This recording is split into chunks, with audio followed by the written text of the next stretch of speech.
Dinnercoy, Fee Jamieson-Folland, the lifestyle aligner, helping you live the life you love with 3 productivity steps to help you win.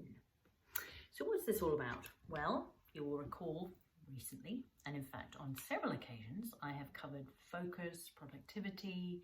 That's what this week's topic's all about. And this week it's time to really delve deep into, okay, I really kind of sat with this one and thought, right, okay, so what are the ones that actually categorically ignite me, get me going so that I am in the zone that I need to be to get the work done that I choose to get done. And when I say work, it might be making sure that I'm fully present for time with loved ones, or going on a volunteer flatline check, or it doesn't need to necessarily just be simply work. And so what have I come up with? Well, to keep me on track and focused, I have them right here. The first one is getting that fresh air, and for me, ideally in nature. And the best way to do that is that happens automatically when I'm exercising. And doing that first thing, now I understand that this doesn't always work for all of us to be exercising first thing. I know my hubby Chris classically was doing his workouts and whatnot in the gym in the afternoon, evening when I met him. And it's, as I say, it's very important to find out what works best for you, what literally spins your wheels. I locked into that one when I was about 11 and realized that actually works really well for me, because I attempted to, that's when I started to run. And I noticed that it was more of a strain for me to attempt to get everything going and be running effectively later, especially in relation to food, and when I would then be needing to eat later, and it didn't always work, in terms of family meals and whatnot. So it needs to fit. And sometimes just simply getting up half an hour earlier can make all the difference. Tricky to say for those of us here on this side of the world going, we're in winter now, and we certainly are. Oh my gosh, it's a bit cooler at the time that I am recording this.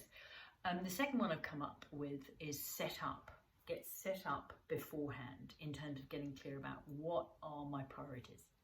And so that for us, we think about it from personally at the beginning of the year. Chris and I tend to do that. Then we kind of look at quarters, then we look at months, and then from there we're looking more at our week within that month, and then our day within that week, or me personally. And so what I also find is that, I don't know about you, if you ever find yourself down a rabbit hole and I think, hang on, what am I doing? And look at the time or whatever, is to then reprioritize then for that next 10 minutes. If I have 10 minutes before my next appointment, that's time that can be productive time. Things like if it's raining and I feel like I've been a bit cooped up and I need to move, having an exercycle, having a rowing machine handy that we can use can really make all the difference. If it's like, oh, it's a bit cold and wet outside and I don't know if I've got a chance to, a handy, easy place to dry things off before, for me, I would then need it the next morning. So keeping it practical and getting clear about what those priorities are and letting everything else go. We talked about that recently in terms of whether something is in our urgent and important. For me, that's a danger zone. So ever since working with my fabulous leadership coach, many years ago now, she helped guide me to realize that the only items really to be there are the non-urgent and important. The rest need to be handled so that I'm not running from pillar to post, and delegated, ideally. We talked about that recently. And the third thing is fuel. So what is it that I'm fueling my body with? So that's not just food.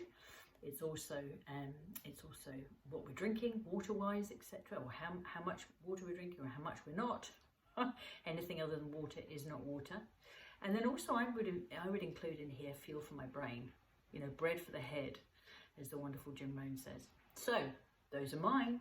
What are yours? Always good to hear from you, and I will see you on this week's Facebook Live. Have a fab one. Ciao.